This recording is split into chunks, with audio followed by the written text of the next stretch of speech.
Imagine for a moment that you're stepping into the smoky backstage corridors of a 1920s Berlin cabaret, just as the band strikes up its first sultry notes, and a statuesque figure with impossibly sculpted cheekbones glides onto the stage. The lights dim, the hush thickens, and the voice that breaks the quiet belongs to none other than Marlene Dietrich, though she is still known to most by her birth name, Marie Magdalene Dietrich. That's the entrance of a performer who would evolve, transform, and push every boundary possible in her lifetime. This is not just a rehash of her biography. It's a journey through the emotional tapestry she wove, the fearless persona she shaped, and the cultural shifts she helped mold. Born in December 1901 in the Schöneberg district of South Berlin, Dietrich came into the world on a note of both promise and poignancy. Berlin at the turn of the century was a bustling metropolis, its cultural heartbeat a blend of old imperial rigor and the rising pulse of modernity. Tucked away in this environment, the young Marie Magdalene began her life under circumstances shadowed by tragedy. Her father, a dedicated police lieutenant, passed away when she was just 6, leaving an emotional gap she would carry with her. A decade later, her mother's second husband died from injuries sustained in World War I.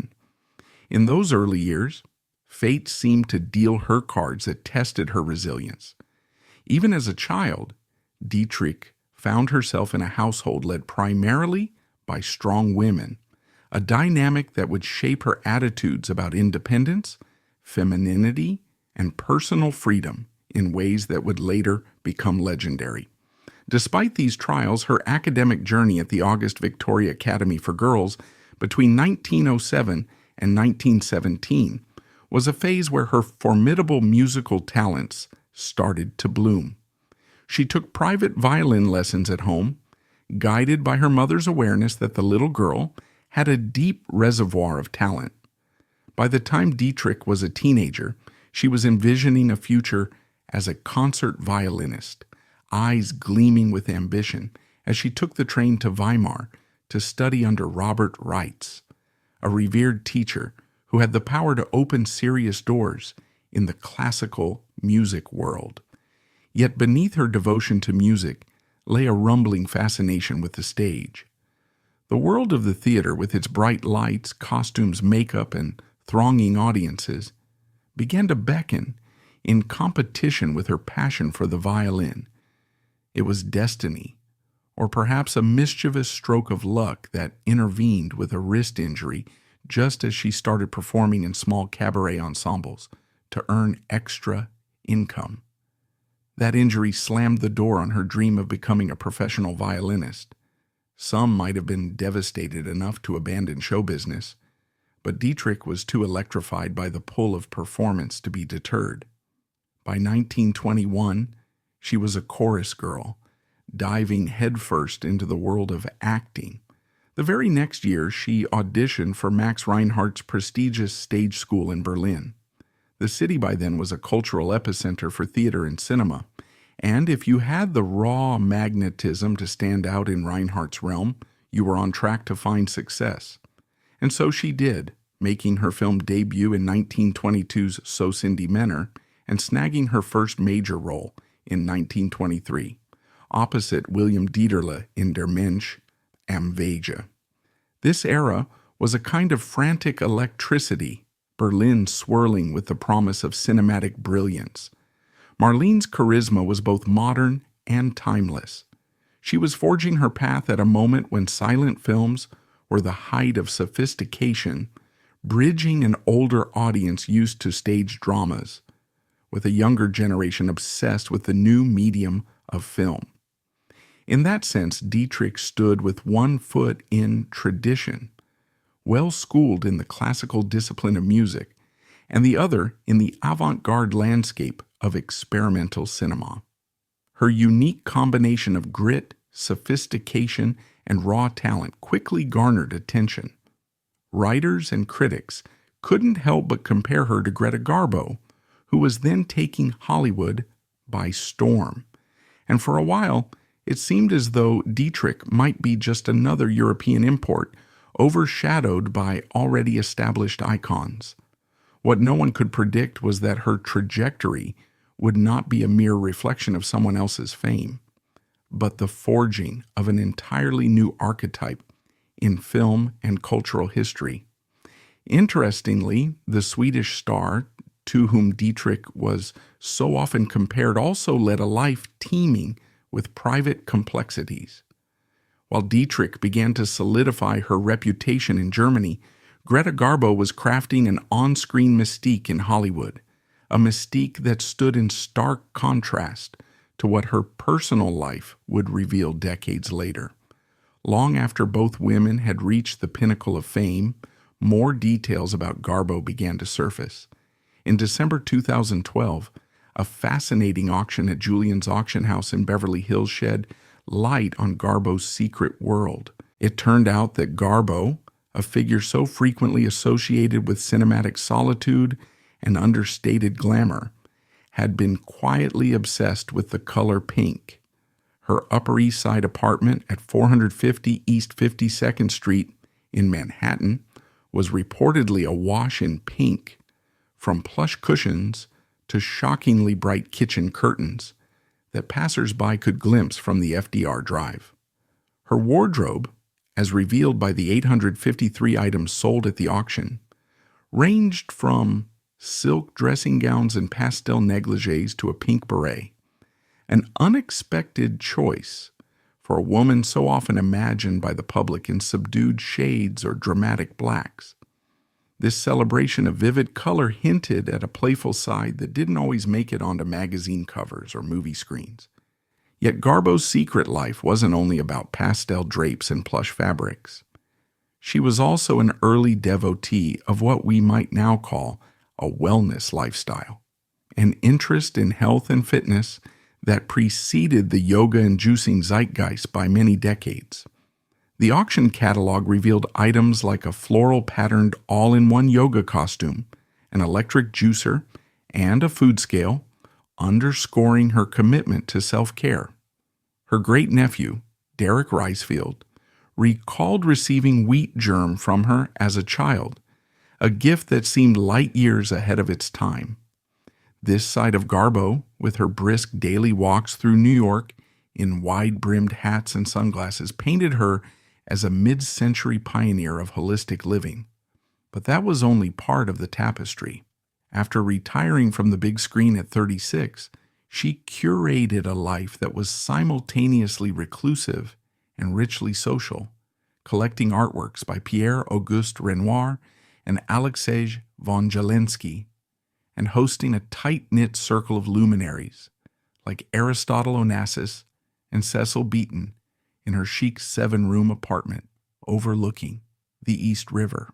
Her personal taste combined masculinity and femininity in much the same way Dietrich's on-screen style toyed with androgyny. Garbo's auctioned wardrobe included both tailored menswear-inspired pieces and whimsical, candy-striped robes. In many ways, Garbo's hidden world ran parallel to Dietrich's public and private dualities. Both women were icons who defied easy categorization, preferring to author their own narratives while letting the world speculate.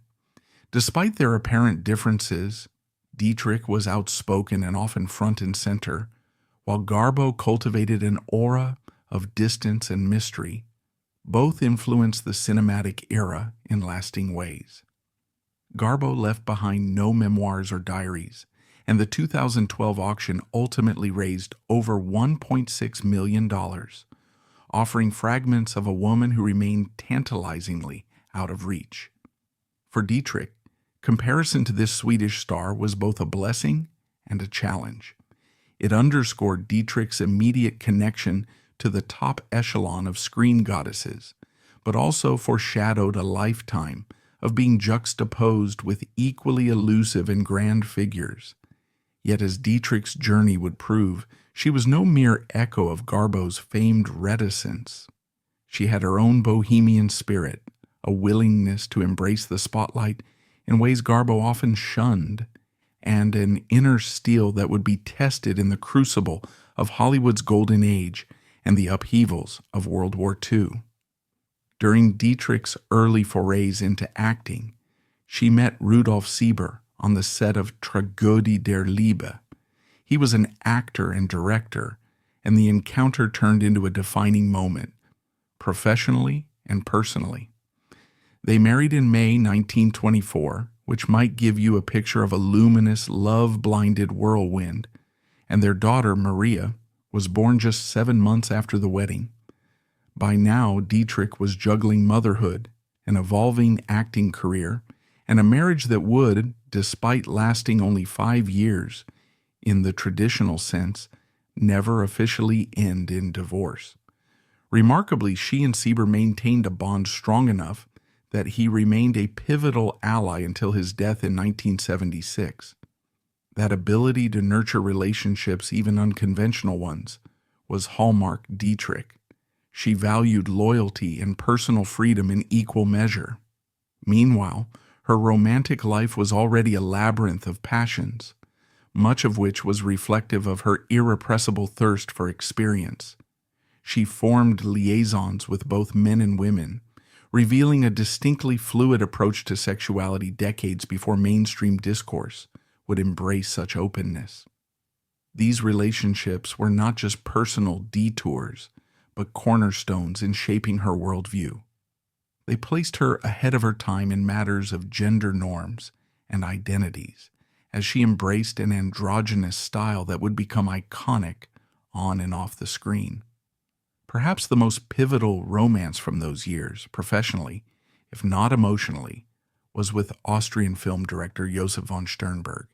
Together they would craft a cinematic alchemy that would break boundaries and launch Dietrich into the stratosphere of international stardom. By 1929, she was appearing in a small role in the musical Revue zwei Krawatten at the Berliner Theater. Imagine the scene. The band's brassy introduction, the swirl of dancers in shimmering costumes. Then Dietrich stepping into the spotlight, full of a confidence that came from having faced hardship, and found her calling on stage. There was something about her gaze, both inviting and challenging, and that voice, smoky and tinged with longing. It was during this production that von Sternberg, on a search for a performer who could carry his vision for a new film, spotted her. He needed someone to embody the seductive cabaret singer Lola Lola for his upcoming project, The Blue Angel. Dietrich's magnetic presence convinced him almost immediately that she was his star. It might have been the subtlety of her expressions, the mysterious lift of her eyebrow, or the throaty timbre of her singing. Whatever the specific ingredient, he was transfixed, and the stage was set for a creative partnership that would leave a seismic mark on cinema. The Blue Angel, 1930, became the rocket that propelled Dietrich onto the global stage. Audiences were entranced by her performance of Falling in Love Again, delivered with languid, provocative grace. Men and women were equally drawn to her boldness. She didn't just exude sexuality, she weaponized it, making it both alluring and unsettling. The role of Lola Lola also gave Dietrich a chance to showcase her avant-garde side, toying with the lines between masculine and feminine in a way that teased the audience's expectations. Hollywood quickly noticed. Paramount Pictures offered her a contract, hoping she would become their alternative to MGM's reigning queen, Greta Garbo. In a swirl of excitement and speculation, Dietrich followed von Sternberg to Hollywood, marking the beginning of one of the most distinctive director-muse relationships in film history.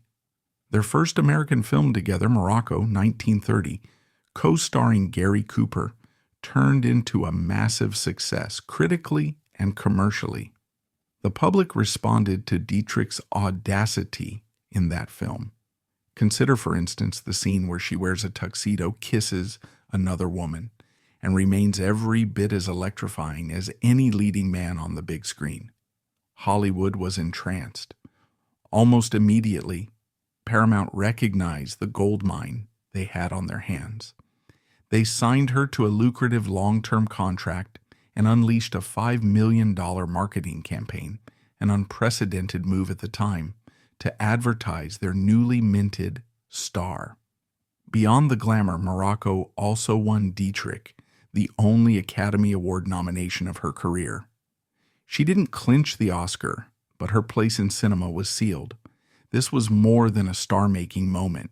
It was the birth of a cultural icon whose influence would transcend film to touch everything from fashion to political activism.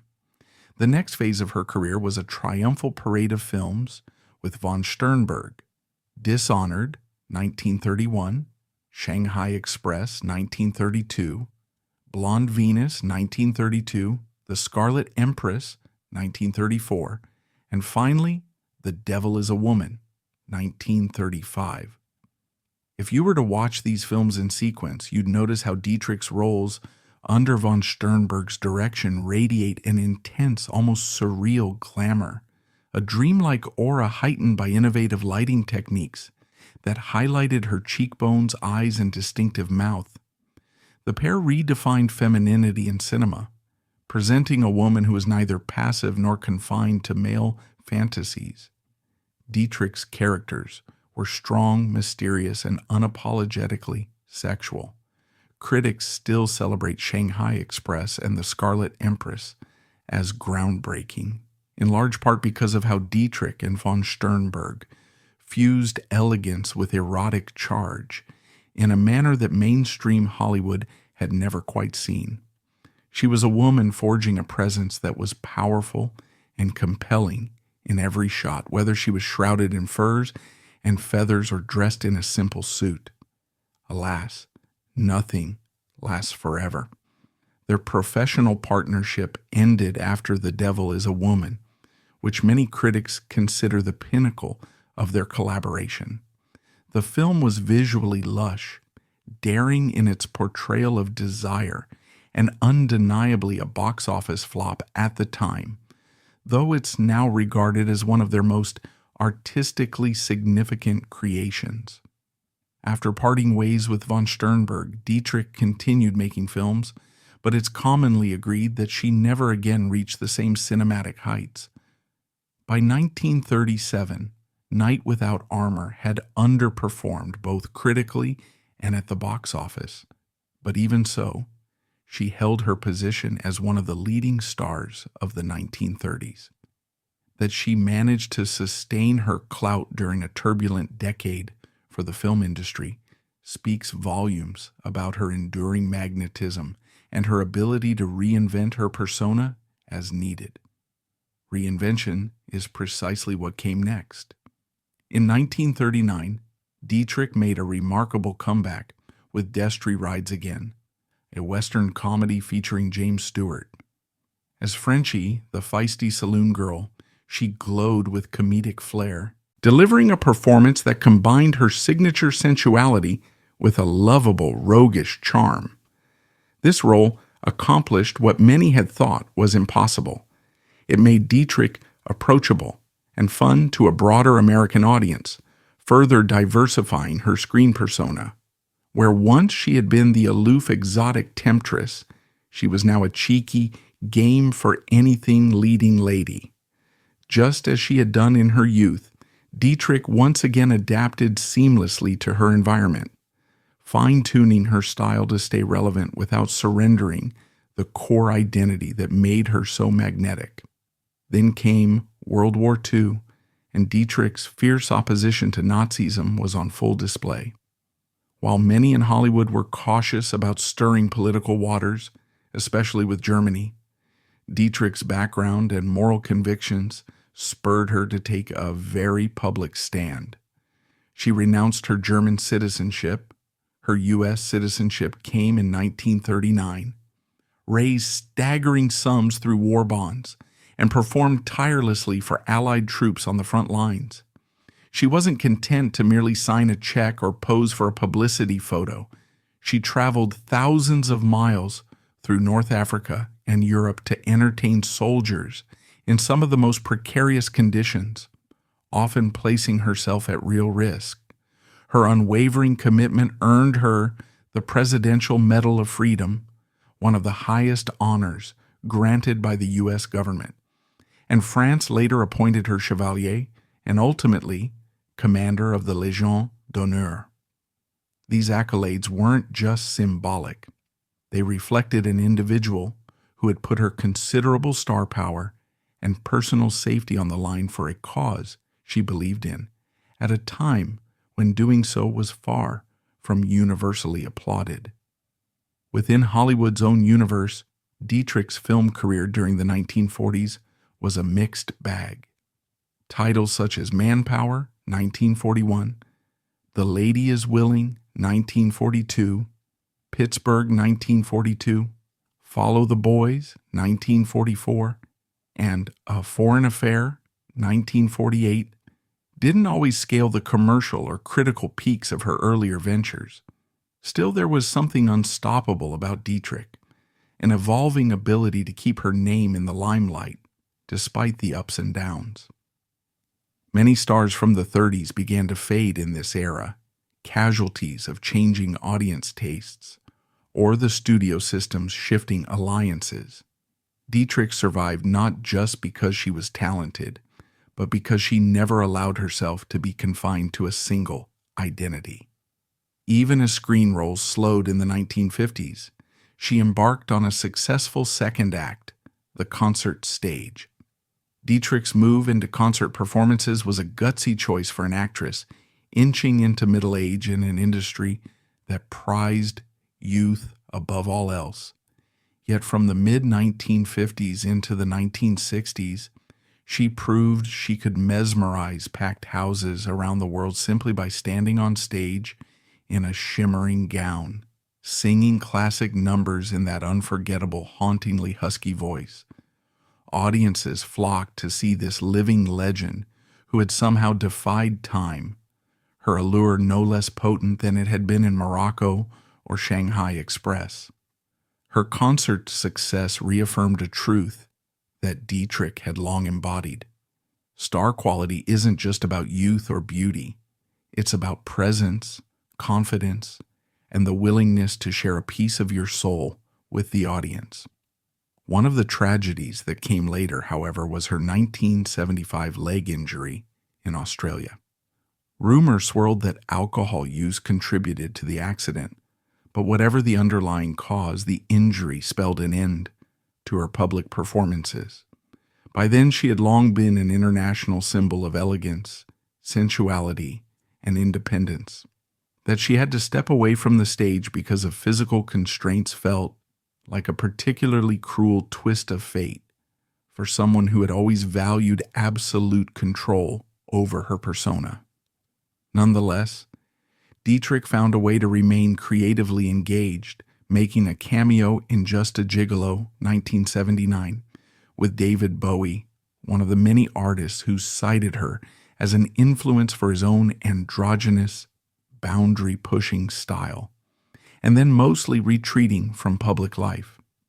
In the privacy of her Paris apartment, she dedicated herself to writing her memoirs, producing 3 books: Marlene Dietrich's ABC, 1961, My Life Story, 1979, and Marlene, 1987.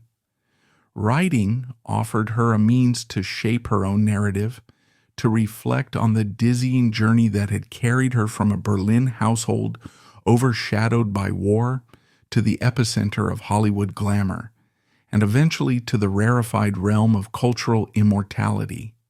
But perhaps the most compelling aspect of Dietrich's life was her willingness, her determination, really, to upend social conventions wherever she went. Hollywood in the 1930s and 1940s was a place that prized hyper-feminine beauty standards, yet Dietrich famously donned men's suits and top hats off-camera, introducing a gender-bending aesthetic that still resonates. She didn't just wear these clothes for shock value, she wore them because they represented her truth. On screen, she teased audiences with androgynous images, whether flirting with both men and women or simply daring to exist outside the mold. Off-screen, she carried on relationships with individuals from a wide spectrum of sexual identities, decades ahead of an era that would openly discuss, much less celebrate, such fluidity. Her husband, Rudolf Sieber, came to accept her bohemian lifestyle. Their peculiar arrangement allowed them both to pursue separate relationships without dissolving the marriage. This arrangement scandalized some, but Dietrich's reputation as an icon of liberated sexuality only grew. She reportedly had affairs with movie stars like Gary Cooper, John Wayne, and James Stewart, actresses Frances Day and Ona Munson, influential directors like von Sternberg and Otto Preminger, and even political figures such as Joseph Kennedy and his sons, John and Robert Kennedy. Whether such rumored romances were always factual or embellished by gossip is hard to pin down, but what's certain is that Dietrich's life force was inextinguishable, and she embraced every possibility to engage passionately with the people she encountered. By the 1970s and 1980s, her myth had only grown more enigmatic. Fans, and there were multitudes, often wondered how a woman who once projected such indomitable confidence could reconcile herself to a life of seclusion. Yet her retreat was a logical outcome of the same determination that had guided her on the stage and screen. Marlene Dietrich presented herself to the world exactly as she chose to be seen. When physical challenges robbed her of the ability to command the stage, she elected to become an almost mythic figure, rarely seen in public, granting only a smattering of phone calls and letters to the outside world. It's said that in her final years, she was physically frail and occasionally depressed, but her strong will persisted. She maintained close ties with her daughter, Maria, and a select group of friends. Even in semi-isolation, Dietrich remained a symbol of unyielding autonomy and individuality. On May 6, 1992, at the age of 90, Dietrich passed away in her Paris apartment from kidney failure. The world mourned the loss of an icon who had lived through both world wars, survived heartbreak, and ascended to heights of fame scarcely imaginable in her youth. Thousands of admirers flocked to La Madeleine Church for her funeral, a testament to the longevity of her appeal. Her body was later returned to Berlin and buried in the Friedenau Cemetery near her childhood home, a final poetic homecoming for a woman who had roamed the world but was always shaped by the city of her birth. In death, as in life, Marlene Dietrich defied categorization. She was the German girl who became an American citizen to fight fascism, the actress who became a legend, the reluctant musician who became a beloved singer, and the global celebrity who spent her last decade in near solitude. Yet how do we sum up a personality as large, complex, and trailblazing as Marlene Dietrich's? Perhaps her lasting legacy is found in that unique confluence of style, substance, and courage.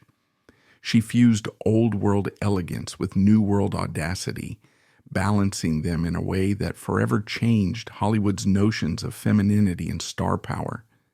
She embraced taboo subjects without apology, wore what she pleased, and let her romantic inclinations run free.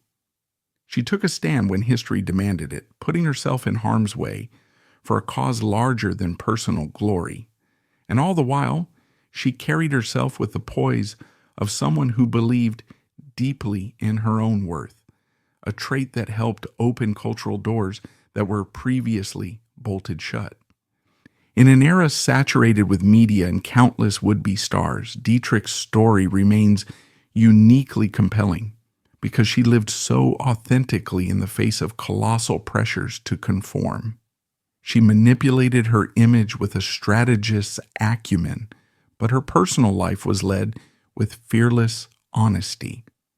Indeed, the contradiction that was Dietrich, at once fiercely guarded and beguilingly open, has been the subject of endless speculation, from cinematic historians to fans who still watch her films with rapt curiosity.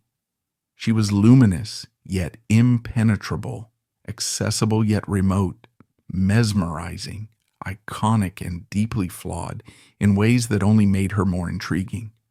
It's worth noting, too, that her enduring popularity is reflected in the many tributes that have cropped up long after her death. Artists like Madonna, Lady Gaga, and countless others cite Marlene Dietrich as an influence for pushing gender boundaries and championing freedom of expression. Repeatedly, her image is evoked in fashion shoots and music videos, telling us that the essential Dietrich, smoldering gaze, top hat tilted at a rakish angle, a tailored suit hugging her frame, is evergreen. She walked so that modern entertainers could run, forging an androgynous mystique that resonates in contemporary culture without feeling at all dated. The thought of her singing Falling in Love Again in a haze of cigarette smoke can still send chills down the spine of anyone who loves the glamour of a bygone era. And yet, her aura remains startlingly modern.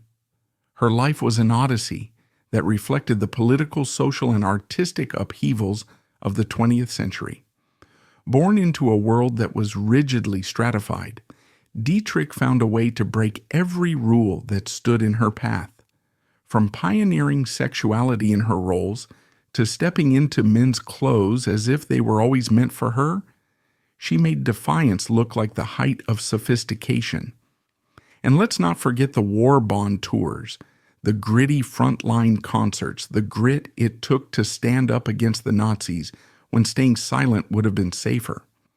If she courted scandal through her personal entanglements, she also courted honor through her unwavering sense of justice. In both her personal and professional lives, Dietrich carved out an independent space that few of her contemporaries dared occupy. Years after her passing, diaries, letters, and interviews that have surfaced only deepen the mystique. Stories abound of her directness, her wit, her surprisingly maternal side when it came to younger actors or artists she admired. Those she took under her wing would remark on her generous spirit and tireless work ethic, a side you might not glean from her carefully poised public image. She was a puzzle box of complexities, someone who could make an audience swoon just by lifting an eyebrow, and then spend nights meticulously stitching her own stage costumes. The contradictions only enhance the intrigue. A star minted by the studio system who nevertheless broke away from it, a German who wholeheartedly embraced America, and a thoroughly modern woman emerging from an era many associate with repressive norms. Today, if you surf through social media fan pages or read modern critiques of her work, you'll notice that Dietrich has never lost relevance. Maybe it's because of her striking style, or perhaps it's the way she approached her identity with confident fluidity. Alternatively, it might be her unwavering stance against tyranny, which resonates in a world perpetually grappling with political strife. Whatever the reason, she remains more than a nostalgic figure from Hollywood's golden age. She's a beacon for those who crave authenticity, fearlessness, and self-expression. The final act in the Dietrich saga, her passing in 1992, and the subsequent funeral at La Madeleine, captured the bittersweet end of a singular life journey. Thousands gathered, spanning generations of admirers, some carrying battered photographs from the 1930s, others remembering her war bond tours that stirred their parents' stories of a golden-haired goddess who sang for troops in battered tents. The casket was flown back to Berlin, where she was laid to rest in the Friedenau Cemetery, and in that moment, the circle closed. The Berlin girl who once practiced violin amid the upheaval of World War I, the Hollywood luminary who enthralled audiences worldwide, finally came home. Even in death, she refused a quiet fade out. She left behind an energy that permeates pop culture, an afterglow that brightens any conversation about cinematic history, sexuality, or fashion. So when you think of Marlene Dietrich, think of transformation, of unwavering self-belief, of challenging norms in an era when that could cost you everything. She started as Marie Magdalene Dietrich in a Berlin that had yet to imagine movie megastars. She encountered heartbreak young, found her voice in small clubs, lost a dream to injury, but forged a new one in film. She never seemed content to remain in one lane, always exploring, evolving, and mesmerizing. Her story is one of iconoclasm, tearing down preconceived notions of how a woman should look, love, or live, long before modern movements would champion such ideals.